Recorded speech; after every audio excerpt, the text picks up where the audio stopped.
Muito bem, então na mensagem de domingo passado, nós enfatizamos que a situação atual de visão a respeito da igreja é uma situação muito complicada, né? No mundo hoje, segundo Mark Dever, que escreveu o livro 9 Marcas de uma Igreja Saudável, e foi exatamente desse livro que eu fui inspirado a conversar um pouco e falar um pouco sobre essa questão da igreja saudável, e é nele também que eu tenho alguns itens que eu peguei de lá, e ele fala que, né, nesse mundo de hoje, do cristianismo, há muita exaltação a números e métodos, números e práticas, é igreja de um jeito, igreja de outro, pratica isso, pratica aquilo, e na verdade os líderes, segundo ele, são mais diretores de operações do que propriamente ministros da palavra. Hoje é uma raridade você encontrar um ministro da palavra, ministrando Cristo, ministrando vida, ministrando saúde para o corpo de Cristo. Amém? Então, essas são as palavras do Mark Dever. E ele fala então que esses ministros podem fazer qualquer coisa, são muito bons em muitas coisas de gestão, de marketing, de um monte de coisa, mas eles não sabem alimentar os seus conservos com a rica palavra de Deus. Muito bem, e nós precisamos de igrejas cujo principal indicador de sucesso não seja resultados evidentes, aquilo que dá nos olhos, aquilo que aparece, aquilo que chama a atenção, mas sim fidelidade bíblica.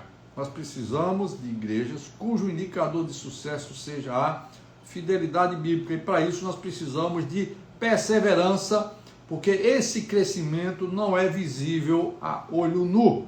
Esse é um crescimento vegetativo, a longo prazo, mas é assim que funciona o crescimento espiritual e a edificação da igreja. Muito bem, então eu toquei nos pontos a respeito, antes de falar da igreja gloriosa, essa questão de visão da igreja é uma coisa que tem sido discutida hoje, né? E no passado foi muito discutido, fulano tem visão da igreja, ciclano não tem. Parece que o mundo, como diz o Adriano Suassuna falou que para alguns o mundo foi dividido em dois grupos de pessoas, uns que foram para a Disneylândia e outros que não foram para a Disneylândia. Interessante, né? Tudo é conceito. E parece que nós, na igreja também, ultimamente, no passado, dividimos os cristãos em dois grupos, os que viram a igreja e os que não viram a igreja. E o pior é que os que viram a igreja são muito orgulhosos, tá? Orgulhosos do que viram. Mas nós não enxergamos na Bíblia Sagrada essa separação e essa necessidade dos cristãos serem cristãos que viram a igreja e cristãos que não viram a igreja. Isso realmente é uma coisa que precisa sair, né, da nossa cultura, que precisa sair da nossa cabeça. Nós precisamos revisar a nossa visão a respeito do que é igreja, né? Então, com respeito à questão de igreja saudável, esse conceito, né, implica o quê? Que existem igrejas verdadeiras que são saudáveis e igrejas verdadeiras que não são saudáveis. Ou seja, igrejas enfermas. Mas, irmão, isso está certo, isso está errado. Se a igreja tem a vida de Cristo, como é que ela está doente? Mas é claro, irmão, eu tenho minha vida humana, nem por isso eu não deixo de vez em quando estar doente. Você também, mesmo sem morrer, né, você conserva a sua vida, e alguns estão até vegetando em cima de uma cama, tem vida, mas não tem função, não tem vivacidade, não tem vigor, não tem fervor, não tem força, não tem energia, não tem nada. Então isso acontece individualmente, vamos dizer, do ponto de vista biológico, acontece individualmente do ponto de vista espiritual, e esse problema individual, né, quando nós nos reunimos como igreja, gera então, se a quantidade de irmãos numa determinada congregação, numa determinada comunidade está enferma, essa igreja com certeza estará enferma. Essa é a questão, esse é o problema. Tá? Mas nós temos uma base, né, para mostrar isso aí. Claro, a igreja de Corinto é uma igreja doente, com certeza. Mas era a igreja de Deus. 1 Coríntios 1 fala que era a igreja de Deus. Só que a igreja de Deus ali tinha dezenas de problemas, sei lá, dezenas, não vou dizer dezenas, mas muitos problemas. Não é problema de divisão. Paulo chamou de crentes carnais, crianças, ou seja, uma igreja não saudável é uma igreja cheia de criança. Imagina, uma igreja cheia de menino, sem saber o que é da vida, sem ter visão nenhuma, sem ter experiência nenhuma, né, para ajudar uns aos outros. Então, a gente sabe, né, criança não tem maturidade, adolescente não tem maturidade para estar ajudando ninguém, ele não sabe, um adolescente, né, eu até ouvi hoje uma colocação, um adolescente ele não se lembra nem da comida que comeu ontem, como é que ele vai conseguir ajudar alguém? Então, espiritualmente falando, é a mesma coisa, né? Uma igreja cheia de criança é uma igreja doente, é uma igreja enferma, né? Louvado seja o Senhor. Então vamos ter mais irmãos entrando aí, sejam bem-vindos que estão entrando, né, mais atrasados aí. Nós estamos aqui já caminhando para a nossa live, amém? Igreja de crentes carnais é uma igreja enferma, ciúmes, brigas, preferências humanas. Eu sou de Paulo, eu sou de Apolo. Então a igreja de Corinto era cheia desse problema. Pior ainda, no capítulo 5 tem muita imoralidade ali, tem litígio entre os irmãos na justiça humana, problemas de casamento, problema com a ceia do Senhor, problema com dons espirituais, problemas até com respeito à ressurreição de Cristo. Era problema para todo lado. Se você quiser uma lista de problemas numa igreja doente, você pega então uma leitura cuidadosa da igreja em Corinto, ok? E nós temos as 5 igrejas de Apocalipse, que são igrejas, basicamente a maioria delas, com problemas. Nós temos uma igreja que não tem problema, nem teve elogio, que é a igreja em Esmirna. Nós temos uma igreja que não aparece nenhum problema, mas aparece elogio da parte do Senhor, que é a igreja em Filadélfia. Podemos dizer então que a igreja em Filadélfia é uma igreja saudável. E por que ela é uma igreja saudável? Porque ela conhece a Bíblia, ela guarda a palavra de Deus e ela não nega o nome do Senhor. Ou seja, ele só tem o nome do Senhor para defender. Eles não têm o nome de homem nenhum para defender. Eles só têm o nome do Senhor e guardam a palavra do Senhor. Então, na Bíblia nós temos então exemplos de igrejas enfermas e igrejas saudáveis. Muito bem. Voltando então para a questão da igreja gloriosa, que é o ponto que eu citei. Aliás, antes disso, eu quero mostrar para vocês que nesse livro 9 marcas de uma igreja saudável, eu aconselho vocês lerem esse livro, tá? Esse livro eu ganhei de um grupo de irmãos que eu não sei quem é, me mandaram pela Amazon e como brinde, presente, recebi aqui com uma homenagem, um papelotezinho falando que somos irmãos aqui do Brasil, estamos presenteando com esse livro. Então eu agradeço muito, mais uma vez, já falei isso domingo passado, agradeço muito a esses queridos conservos que me mandaram esse livro, 9 marcas, me ajudou bastante nesse último tempo, quando a gente está fazendo essa revisão a respeito do que é igreja, como praticar a igreja, me ajudou bastante. O Mark Dever, que é o autor, ele fala, esse livro é sobre 9 marcas de uma igreja saudável. Eu queria só listar para vocês, rapidamente, só para vocês sentirem o gostinho do negócio. As 9 marcas são, primeiro, uma pregação expositiva, tá? Uma igreja saudável, ela tem foco nas escrituras, de forma fiel ao seu contexto, permitindo que a mensagem bíblica molde a vida da igreja. Então, item número 1 de uma igreja saudável é uma pregação expositiva da palavra de Deus com fidelidade ao texto sagrado. O segundo item é: essa igreja deve ter uma teologia bíblica, ou seja, o que se ensina nessa igreja deve ser alguma coisa que está fundamentada na compreensão correta da Bíblia, porque tem muita gente usando a Bíblia para compreender ao seu bel prazer. Então você tem interesse num monte de coisa e você pega a Bíblia e monta toda uma narrativa de acordo com seus interesses próprios. Então isso não é igreja saudável. Uma igreja saudável está fundamentada numa compreensão correta da Bíblia como um todo, tendo uma visão clara de quem Deus é e do que Ele requer de nós. Muito bem, esse é o segundo item. O terceiro item: uma igreja saudável, ela deve ter uma compreensão bíblica do Evangelho. Compreensão bíblica do Evangelho. Probleminha na nossa transmissão, tem uma pausa aqui, eu acho que está ok. Vocês me dão um ok aí, tá tudo bem? Estão me ouvindo? Gostaria de ouvir algum comentário de vocês, tá bom? Não esqueça de comentar também, talvez fazer alguma pergunta, alguma coisa, se vocês quiserem fazer, estamos aqui, ok?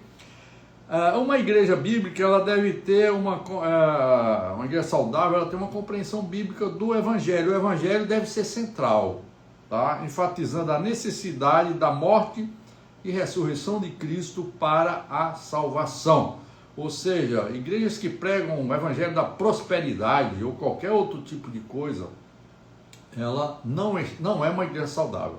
Uma igreja saudável, ela prega a morte e a ressurreição de Cristo, a obra redentora de Cristo para a salvação do homem, tirar o homem da sua queda, da sua situação de queda, herdada aí dos nossos pais lá do Jardim do Éden. Muito bem. Quarto ponto: uma igreja saudável, ela deve ter uma compreensão bíblica da conversão. O que é uma pessoa convertida? A conversão é obra de Deus no coração humano, transformando vidas por meio do arrependimento e da fé em Cristo. Ou seja, uma pessoa que se diz cristão, mas não passou o arrependimento, pelo caminho do arrependimento, do reconhecimento que ele é um pecador, desgraçado, que ia para o inferno, mas Cristo morreu na cruz para lhe salvar.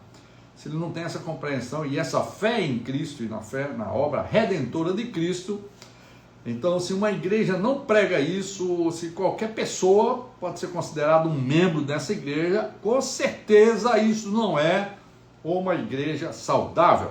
Ponto 5. Uma igreja saudável, ela tem compreensão bíblica da evangelização, ou seja, evangelizar é responsabilidade de toda a igreja, sendo feita com fidelidade ao Evangelho, sem manipulação ou pressão.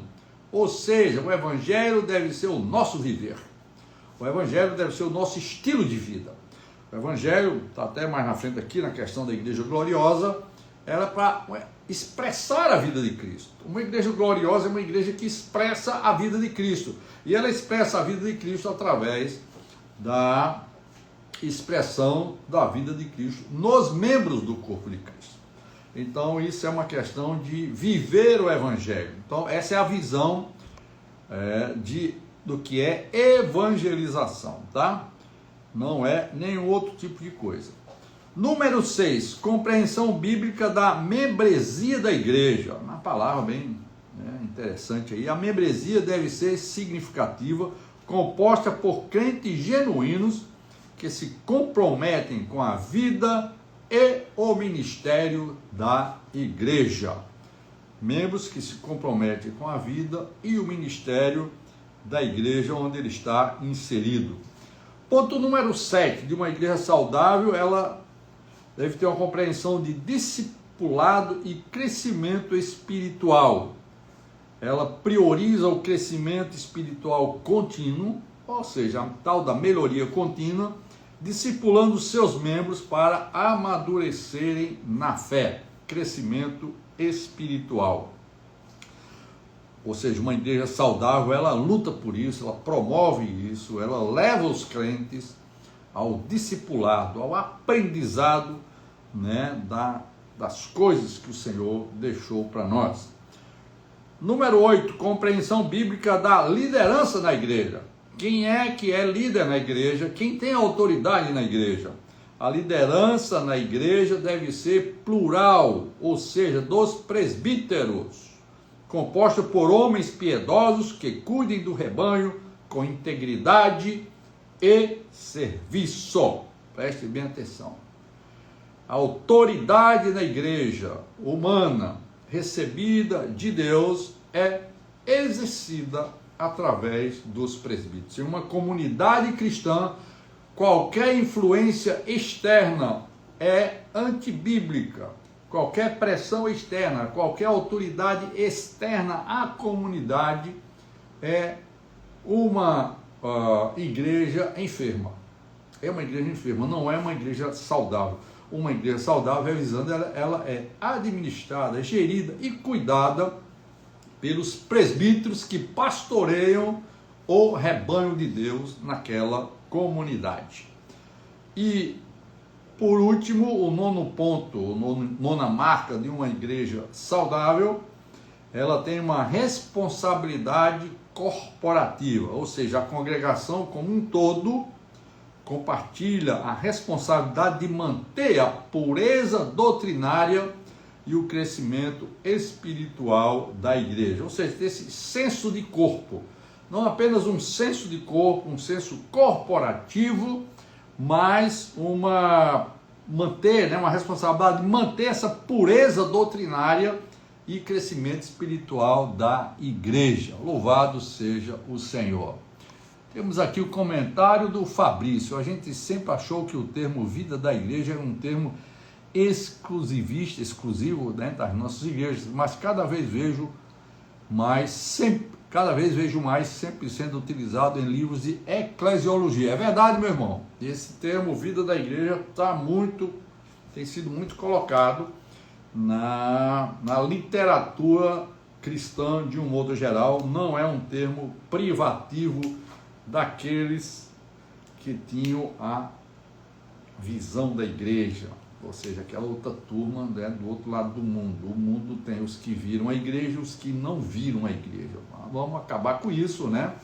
E vamos receber todos os irmãos em Cristo Jesus como membros da igreja e como nossos irmãos. Amém? Muito bem, então eu falei para vocês as 9 marcas, só para dar um gostinho aí na boca de vocês, né? Muito bem, aqui tem só um comentário. O Mark deve desenvolver essas marcas para ajudar igrejas a avaliarem sua fidelidade às escrituras e sua eficácia em cumprir o propósito de Deus no mundo. Não é um livro de doutrina a respeito da igreja, é um livro muito prático. Ele destaca que as igrejas saudáveis não são perfeitas, mas estão comprometidas em seguir os padrões bíblicos. Louvado seja Deus. Então essas são as 9 marcas de uma igreja saudável. Entrando agora, né, estamos chegando aqui na nossa primeira meia hora, finalzinho, eu quero gastar então essa segunda parte da nossa comunhão nessa noite, para entrar em detalhes. Eu citei então na mensagem de domingo que a Igreja Gloriosa, ela tem, e eu estou baseado aqui, né, nos escritos do nosso irmão Watmani, tá certo? E naquele livro escrito como Igreja Gloriosa, compilado, né, dessa forma, tem 5 itens sobre o que é uma igreja gloriosa.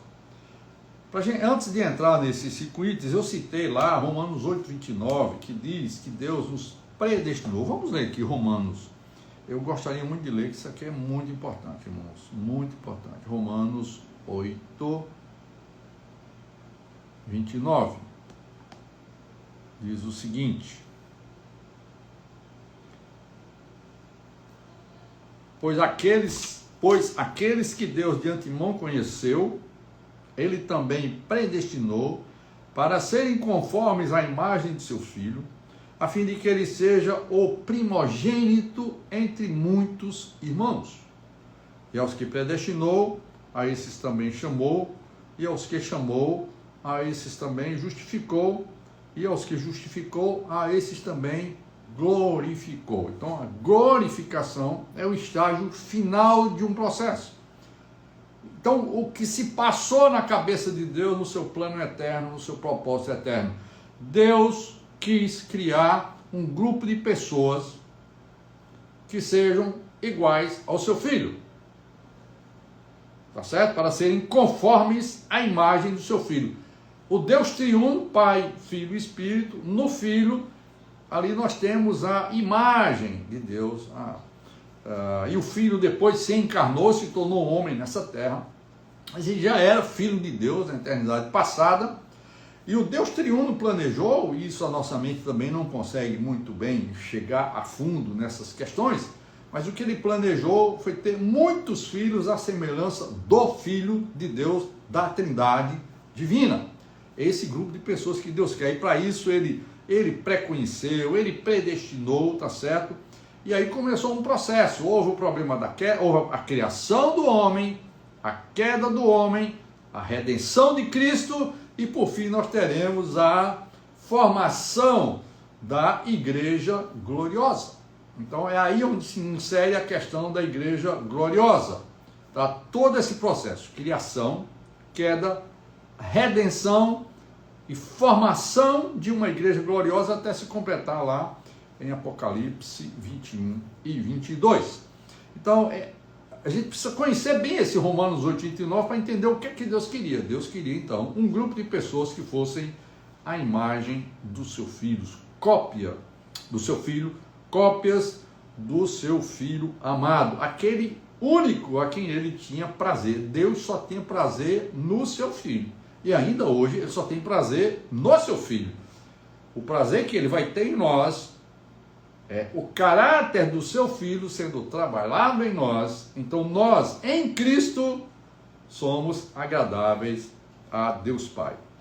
E aí o versículo 30 diz: aos que predestinou, a esses também chamou. Então aqui o processo: predestinação, chamamento, justificação e glorificação. Ok?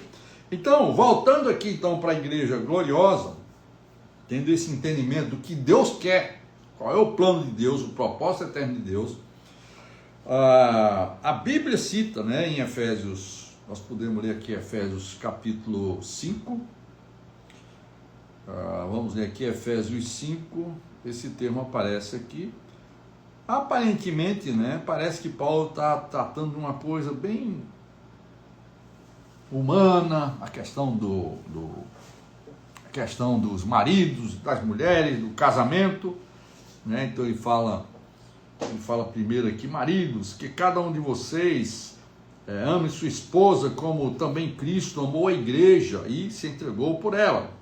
Claro que Paulo não está deixando de ajudar os maridos a serem assim, mas ele, na verdade, aqui você tem duas linhas preciosas: uma linha prática de como deve ser o viver no casamento, e uma linha espiritual paralela, uma realidade espiritual.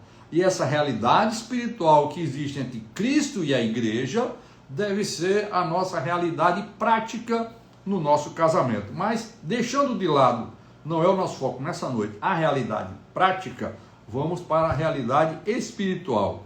Cristo amou a igreja e se entregou por ela. Amém? Coisa maravilhosa.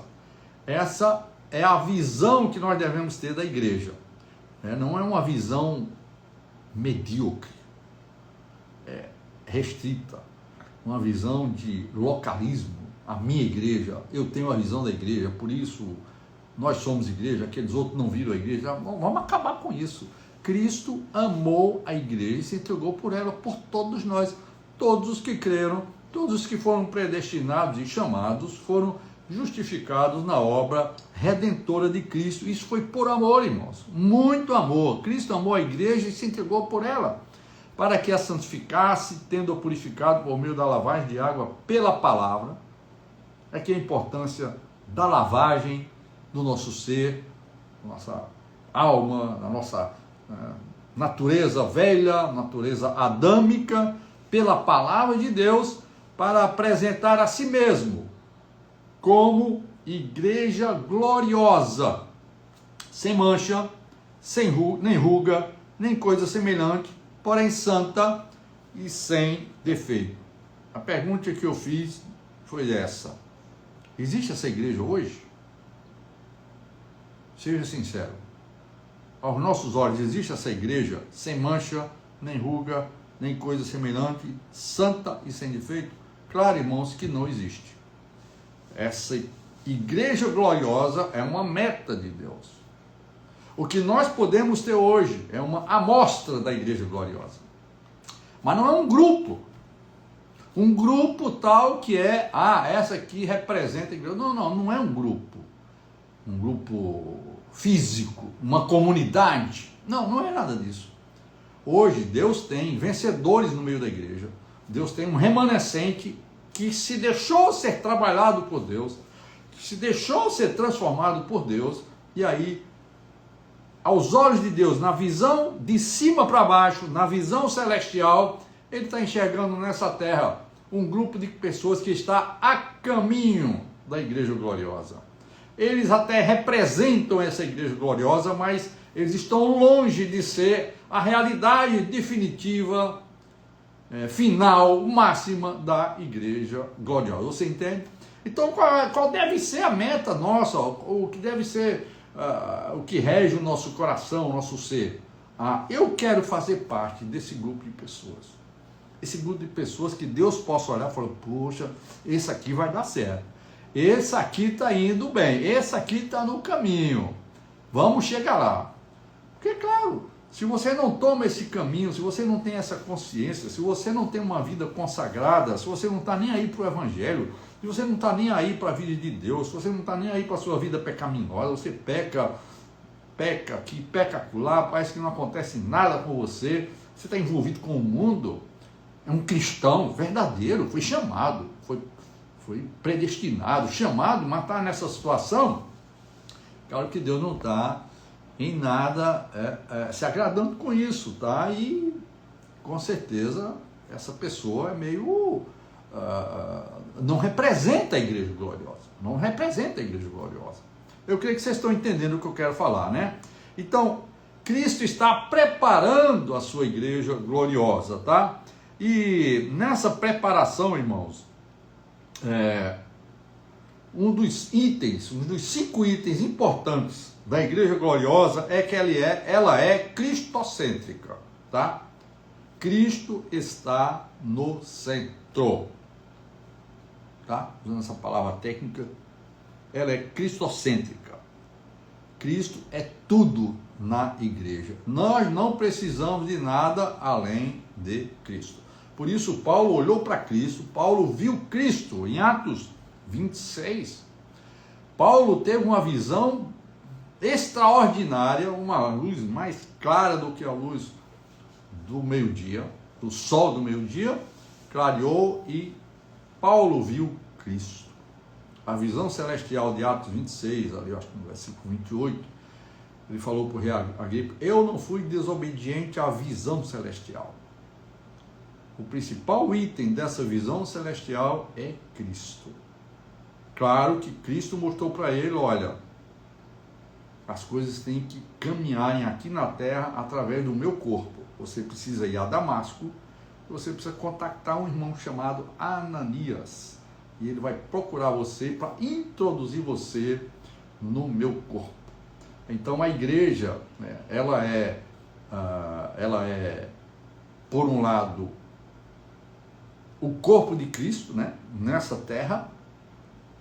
Por outro lado, irmãos, ela está subordinada a Cristo. O que eu quero chamar a atenção é que nós não podemos colocar a visão da igreja como uma coisa que ofusca Cristo, tá? É como uma lua que passa na frente do sol. A gente chama isso de eclipse solar. A lua, ela apenas reflete a luz do sol e ilumina a terra. A igreja, ela reflete a luz do nosso sol nascente das alturas e resplandece para a terra, resplandece nas trevas dessa terra. Mas quando a igreja se coloca numa posição inadequada, ou seja, ela passa entre o sol e a terra, ela causa trevas na terra. Então, infelizmente, isso pode acontecer. quando um grupo de cristãos se coloca como igreja e a posição de igreja tão importante que ofusca a centralidade da pessoa de Cristo na igreja, ok? Então isso é muito importante, nós percebemos que Cristo é tudo na igreja. Por isso que Paulo falou em 2 Coríntios 2:21, Coríntios, eu vou aí junto a vocês, mas eu decidi nada saber entre vocês. Até mesmo quando eu preguei o evangelho para vocês, eu não preguei com sabedoria humana, com inteligência humana. Eu decidi mesmo nada saber, a não ser Cristo e este crucificado. Isso é o que nós devemos ter na igreja. Nada sabemos, a não ser Cristo e este crucificado, né? Esse era um sintoma da enferma igreja em Corinto. Tá? Ela tinha problemas com preferências. Tá? Eu sou de Paulo, eu sou de Apolo, eu sou de Cefas, eu sou de Cristo. E Paulo foi lá e falou: por favor, irmão, vocês são carnais. Vocês são crianças em Cristo, vocês estão perdendo o foco. O foco é Cristo. Eu não batizei ninguém. Quem sou eu? Eu nem batizei. Aliás, parece que eu batizei fulano de tal, ciclano, tal. Mas o foco não é esse. Quem sou eu? Quem é Apolo? Quem é Cefa? Nós não somos nada. Somos apenas servos por meio dos quais vocês creram. Então vocês são carnais, vocês precisam crescer, vocês são crianças. Esse era o problema da igreja, um dos problemas, né? Dos muitos problemas da enferma igreja em Corinto, preferências humanas. Então, nós precisamos ter cuidado com isso, né? Na nossa comunidade onde nós vivemos. Nós não podemos ter preferências humanas. Existem servos de Deus, existem os presbíteros na igreja, existem os ministros da palavra, sim, são apenas servos para ministrar a palavra de Deus para nós, para os demais, para o rebanho. São ovelhas que estão à frente, são ovelhas que estão mais crescidas, que têm um alimento mais sólido, né, para alimentar aqueles que são, né, menos crescidos. Amém? Então Cristo deve ser tudo na igreja. E nós encontramos também uma figura muito rica no Velho Testamento, que é a figura da arca do testemunho. Tá? Então Deus tinha uma arca lá no meio do deserto chamada de a tenda da congregação, também tenda do testemunho. E essa tenda do testemunho, na verdade, esse é o testemunho de Deus, era Deus ali na terra. Como é que era a organização daquele acampamento? Todas as tribos, elas se acampavam ao redor da tenda do testemunho. Elas estavam focando, centralizadas na tenda do testemunho, cuja tenda tinha algo mais profundo ainda, mais central ainda, que era a arca do testemunho. E essa arca do testemunho representa Cristo. Madeira de acácia, revestida com ouro. Natureza humana de Cristo, natureza divina. No seu interior, no seu bojo, tinha o quê? As tábuas da lei, representando a palavra de Deus.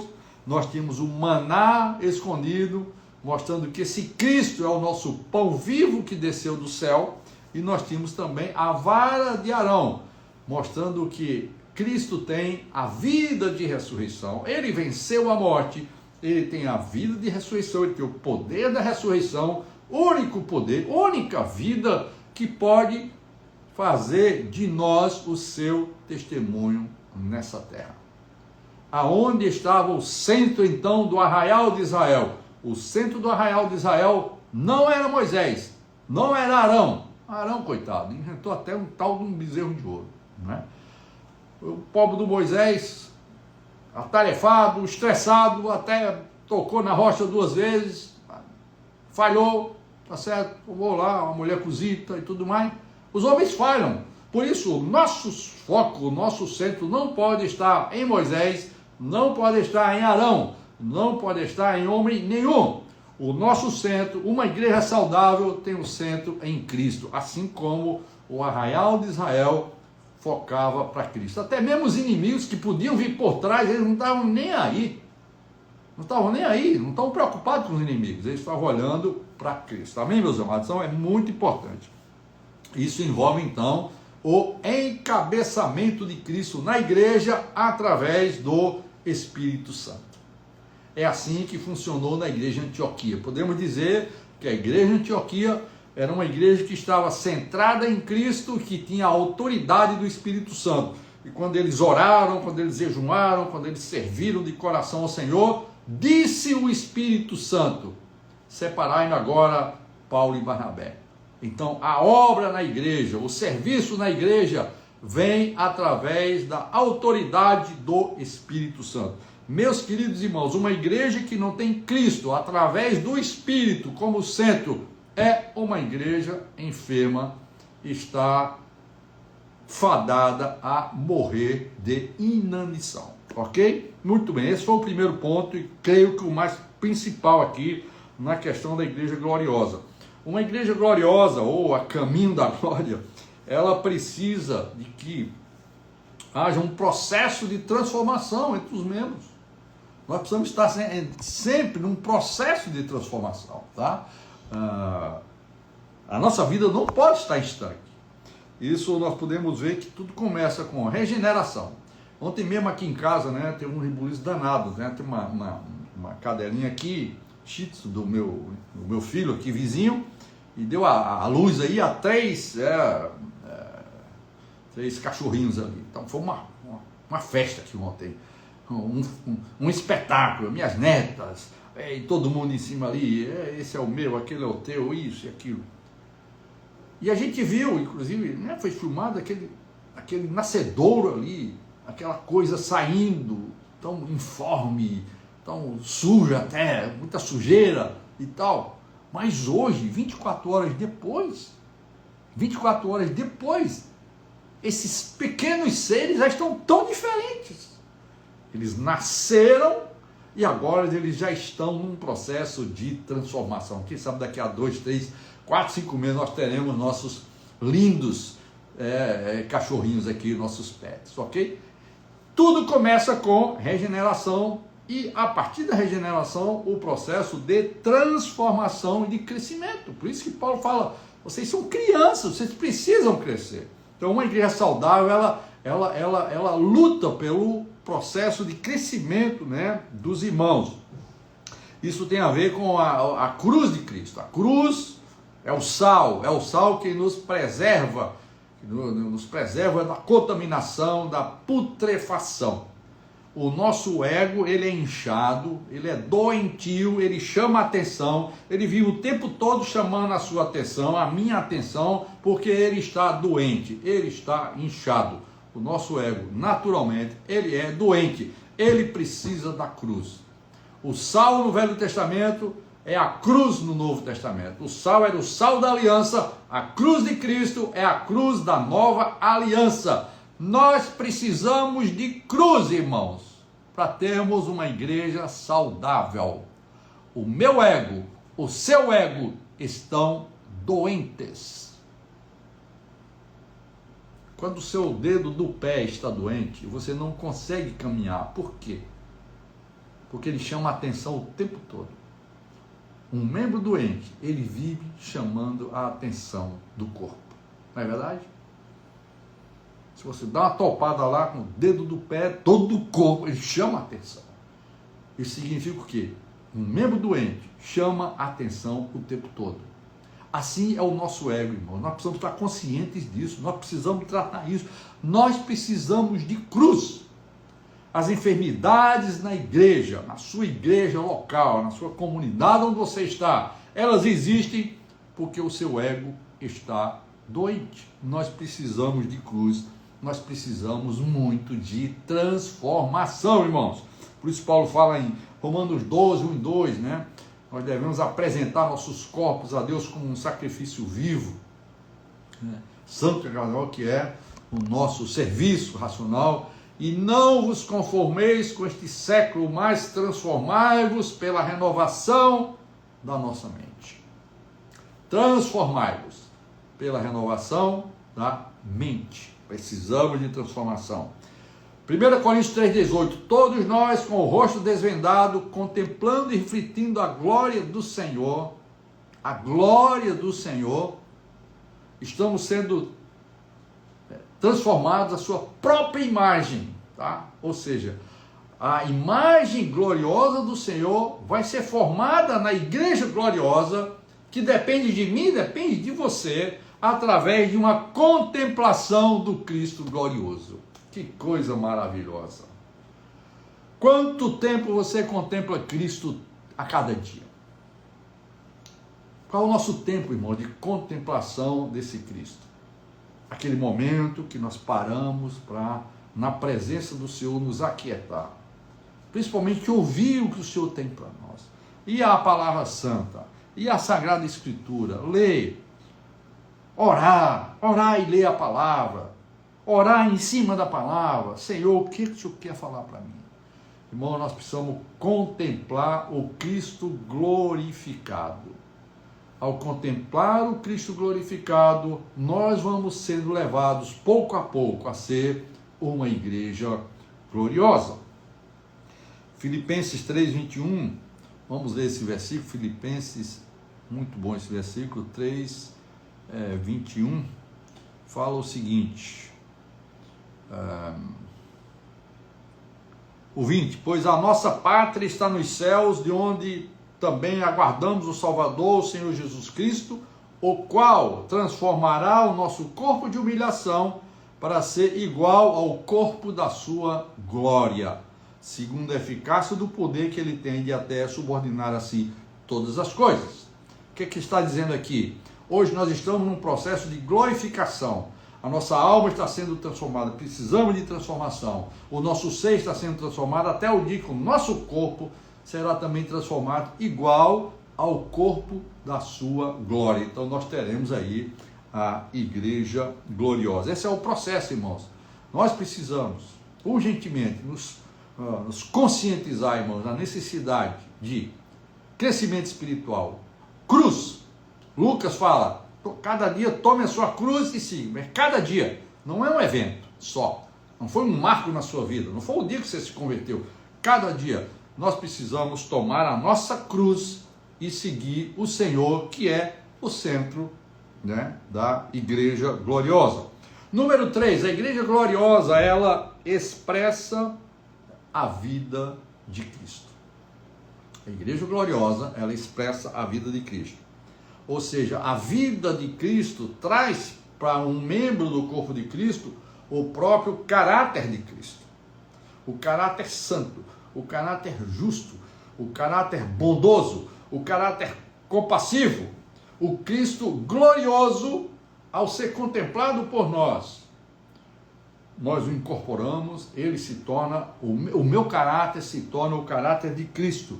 Daí nós temos a expressão da vida de Cristo. Esse é o grande mistério da piedade, que está lá em 1 Timóteo 3, 14 a 16, né? Aí, meus irmãos, eu queria chamar a atenção para um fato, a questão do que é o Evangelho e que é a pregação do Evangelho. A pregação do Evangelho não pode ser apenas um evento.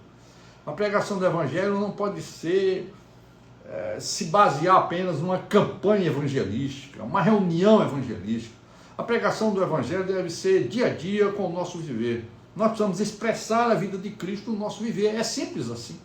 É simples assim. Isso é a realidade de uma igreja gloriosa. São membros que expressam Cristo no seu viver.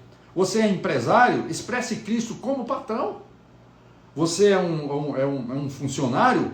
Expresse Cristo sendo subordinado ao seu patrão. Expresse Cristo em tudo que você fizer.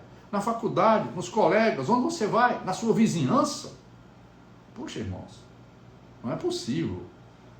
Irmãos que têm que se mudar porque não conseguem mais conviver com o vizinho, encrencou isso e aquilo.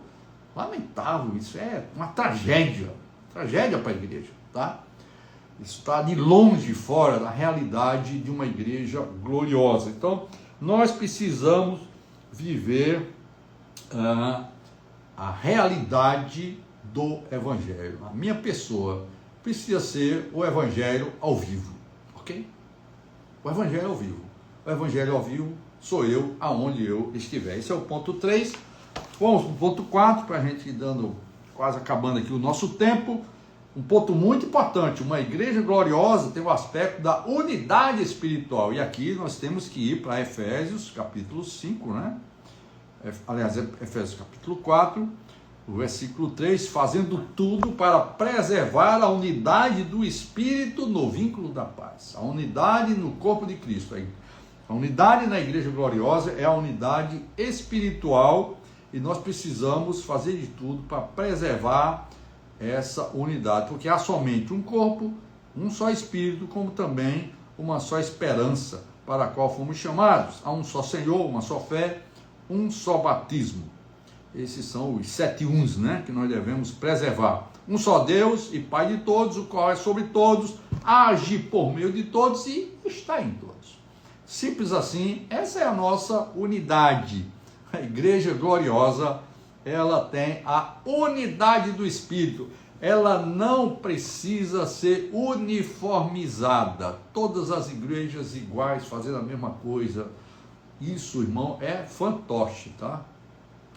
Isso é um esquema de fantoche. A verdadeira igreja.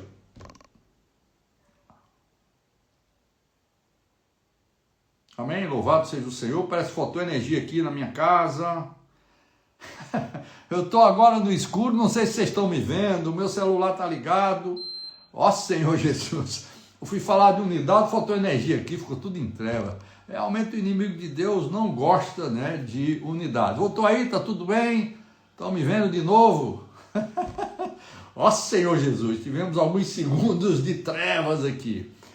É isso aí, o inimigo fica trevoso aqui quando nós falamos de unidade. A unidade da igreja gloriosa é a unidade orgânica, é no Espírito, porque todos nós fomos batizados para dentro de um só Espírito, e a todos nós foi dado beber de um só Espírito. Se você foi batizado para dentro do corpo de Cristo, você está na unidade orgânica da igreja, e aí você vai funcionar organicamente como membro do corpo de Cristo.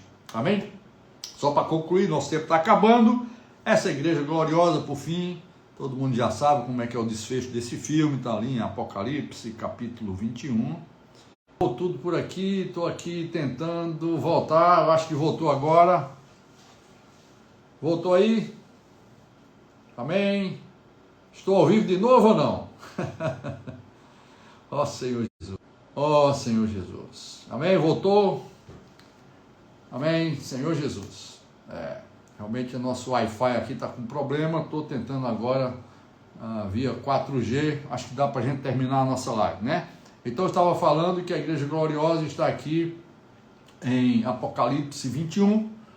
Vi novo céu e nova terra, pois o primeiro céu e a primeira terra passaram e o mar já não existe. Vi também a cidade santa, a nova Jerusalém, que descia do céu, da parte de Deus, ataviada como noiva, adornada para o seu esposo. Então, até então, a igreja gloriosa ela está no estágio de noiva, ela está sendo preparada. Hoje, na vida da igreja, nós estamos sendo preparados como uma noiva para ser apresentada ao noivo. E então viu grande voz vinda do trono, dizendo: eis o tabernáculo de Deus com os homens, Deus habitará com eles, eles serão povos de Deus, e Deus mesmo estará com eles. Lhes enxugará dos olhos toda lágrima, a morte já não existirá, já não haverá luto, nem pranto, nem dor, porque as primeiras coisas passaram.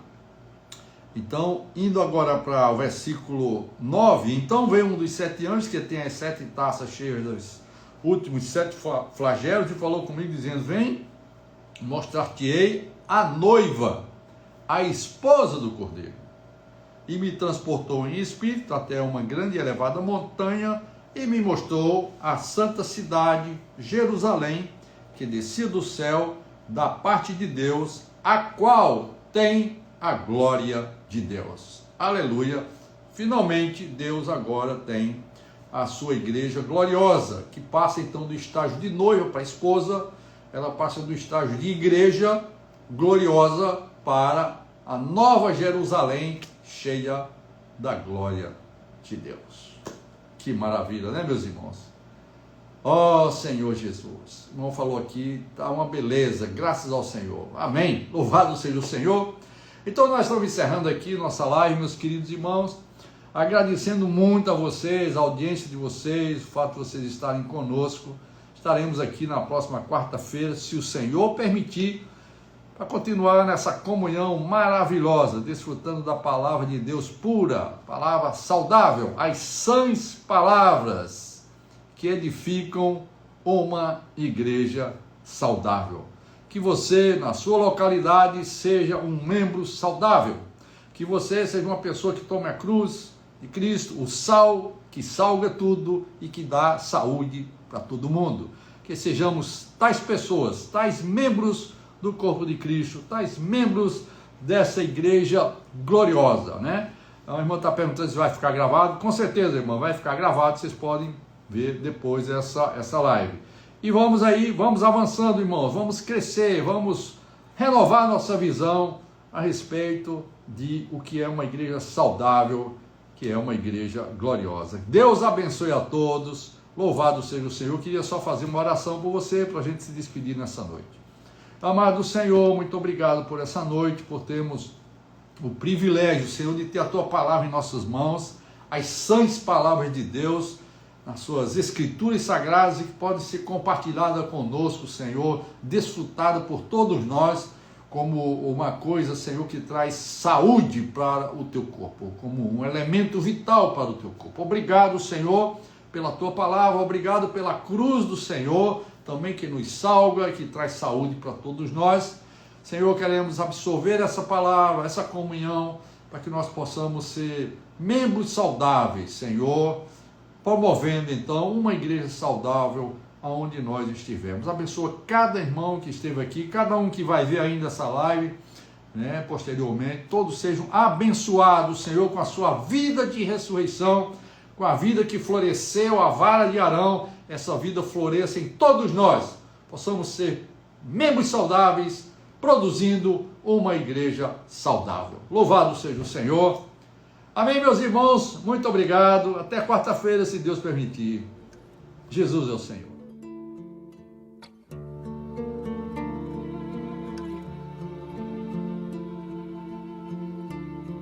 Eu morro a cada instante desde que nasci, e sei não tenho a escolha de ficar aqui. A vida és Tu, Senhor, Tu és a alternativa. Não queres que eu pereça, mas para sempre viva.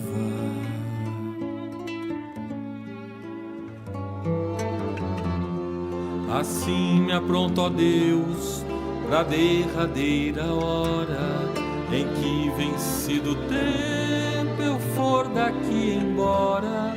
Em minhas faltas ergue um muro a meu redor, pra que meus erros não difundam mal mais.